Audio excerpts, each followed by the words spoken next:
పరిరక్షణ సమితి election committee ఆధ్వర్యంలో కూడా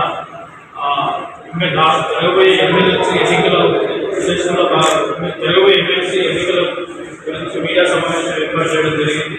మరి సమాచార పరిరక్షణ సమితి ఎలక్షన్ కమిటీ ఆధ్వర్యంలో కూడా ప్రతి ఎన్నికలలో అంటే అసెంబ్లీ ఎన్నికల్లో కావచ్చు, పార్లమెంట్ ఎన్నికల్లో కావచ్చు, గ్రామీణ స్థాయి నుంచి జాతీయ స్థాయిలో జరిగే ఎన్నికలలో కూడా మేము ఎలక్షన్ కమిషన్ యొక్క ఆదేశాల మేరకు పనిచేస్తూ ఎన్నికల్లో అవకతవకలు నిర్వహించడానికి సివిసి ల్యాబ్పై అవగాహన సదస్సులు, అదేవిధంగా ఓటర్ శాతాన్ని పెంపొందించడం కోసం ప్రతి ఒక్కరికి అవగాహన సదస్సులు, ర్యాలీలు, సమావేశాలు, చర్చా వేదికలు, సమావేశాలు ఏర్పాటు చేస్తూ వారి యొక్క మన్ననల గురించి ప్రశంస పత్రాలు కూడా తీసుకోవడం జరిగింది.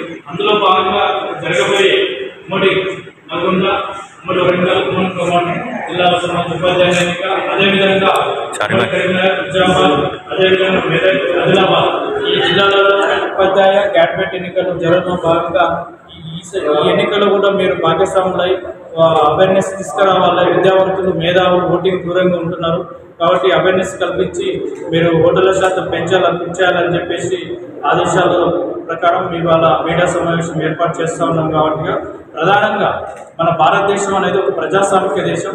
ప్రజాస్వామిక దేశంలో మనం ప్రతి ఒక్కరు రాజ్యాంగం కల్పించిన ఓటు హక్కు అనేది చాలా విలువైనది. ఓటు హక్కు అనేది ప్రతి ఒక్కరు వినియోగించుకొని 100% ఓటర్ల శాతం కల్పించినప్పుడే మనం నిజమైన పౌరులకు, ఎందుకంటే దేశ భవిష్యత్తు అనేది ఉపాధ్యాయులపైన ఆధారపడి ఉంది. ఒక ఉపాధ్యాయుడు తీర్చిదిద్దుతూనే ఎంతోమంది విద్యార్థులను తీర్చిదిద్దుతూనే ఒక డాక్టర్, ఒక లాయర్, కలెక్టర్ అవుతారు. అలాంటి విద్యావంతులు, మేధావులనే ఓటింగ్ దూరంగా ఉండడం సరైనది. ఒకవేళ బరిలో ఉన్న అభ్యర్థులు ఎవరు నచ్చకపోయినట్లయితే ఎలక్షన్ కమిషన్ నోటా గుర్తు కూడా ప్రవేశపెట్టింది. కాబట్టి ఆ నోటా గుర్తు కూడా ఓటు వేసి మరి ఓటర్ల శాతం పెంచాలని కూడా కోరుతా ఉన్నాం. మనం ప్రజాస్వామ్య మనుగడ కోసం ఓటు అనేది చాలా విలువైనది. కాబట్టి మనం ఓటు చేసి అందరికీ ఆదర్శంగా ఉండాలి. గత ఎన్నికలలో చూసుకున్నట్లయితే ఎమ్మెల్సీ ఎన్నికలలో ఓటింగ్ శాతం అనేది చాలా తగ్గింది.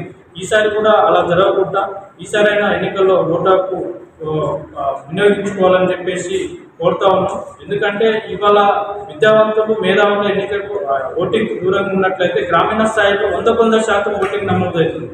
గత అసెంబ్లీ ఎన్నికల్లో, పార్లమెంట్ ఎన్నికల్లో చూసినట్లయితే 100% ఓటింగ్ నమోదవుతుంది. అంటే గ్రామీణ స్థాయిలో ప్రజలకు ఓటింగ్ మీద అవగాహన ఉన్నది. మన విద్యావంతులు అవగాహన పరిచే విద్యావంతులు ఓటింగ్ దూరం ఉంటే సరైనది కాదు.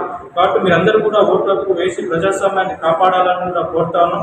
అదేవిధంగా ఎలక్షన్ కమిషనర్ ఇచ్చిన ఆదేశాల మేరకే, నియమ నిబంధనల మేరకే నడుచుకోవాల్సి ఉంటుంది. తీసుకురాలి ఇలా అన్నిరెడ్డి గారు వీళ్ళంతా వస్తున్నారు. అందుకని తీసుకుంటాం. నేను కూడా సరిగ్గా ఓపెన్ చేసి చూడలేదు. మీరు చూసుకోవాలి నా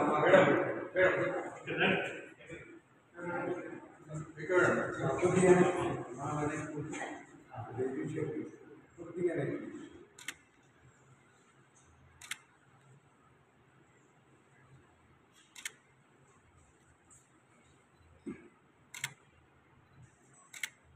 ఒక్క నిమిషం.